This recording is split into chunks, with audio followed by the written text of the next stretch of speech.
C'était le vendredi 13 octobre, sur le campus de Dijon. Des drapeaux multicolores agitaient avec fierté, tout un symbole pour les jeunes Européens. Erasmus a 30 ans, l'Union européenne y investit chaque année plus de 3 milliards d'euros. On retrouve Nathalie et Malika. Rappelez-vous, elles sont parties à Manchester il y a 25 ans étudier l'anglais. Erasmus est tout nouveau, mais c'est déjà une opportunité en or. Erasmus, j'en avais entendu parler, mais je pensais vraiment que c'était que c'est très très difficile. Donc oui, je te dis, viens, postule, et puis bon, on a été prise, et puis on est parti. Puis nous, on nous incitait fortement à passer une année à l'étranger. Bonjour Cécile.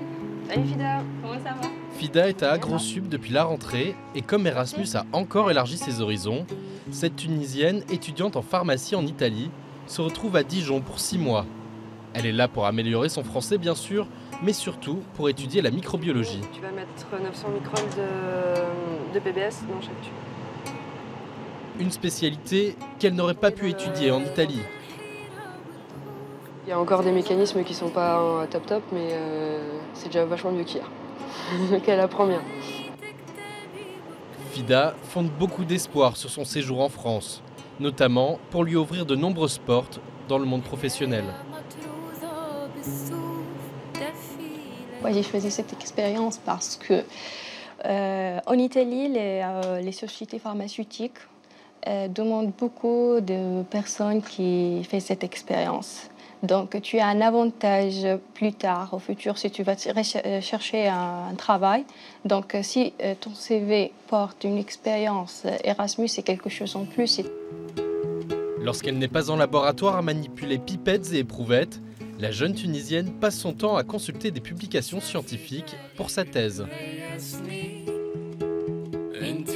C'est une recherche pas vraiment simple, donc je dois consacrer beaucoup de temps pour faire un bon travail.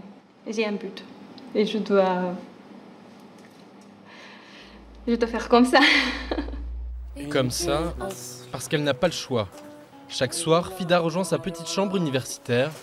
On est bien loin des clichés débridés de fêtes et d'alcool que l'on attribue souvent aux étudiants Erasmus. Et si elle fait tous ces sacrifices, c'est pour sa fille Essil.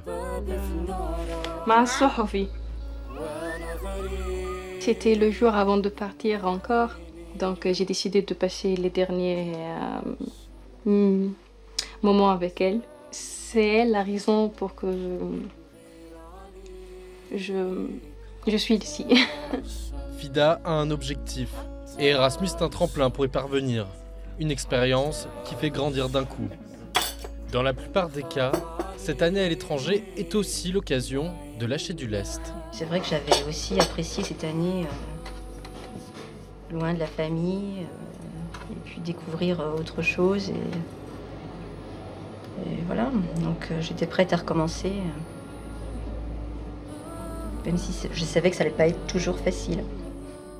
Loin des proches, face à une autre culture, une autre langue, quand on est immergé dans un nouveau pays, le plus dur est souvent de réussir à s'adapter.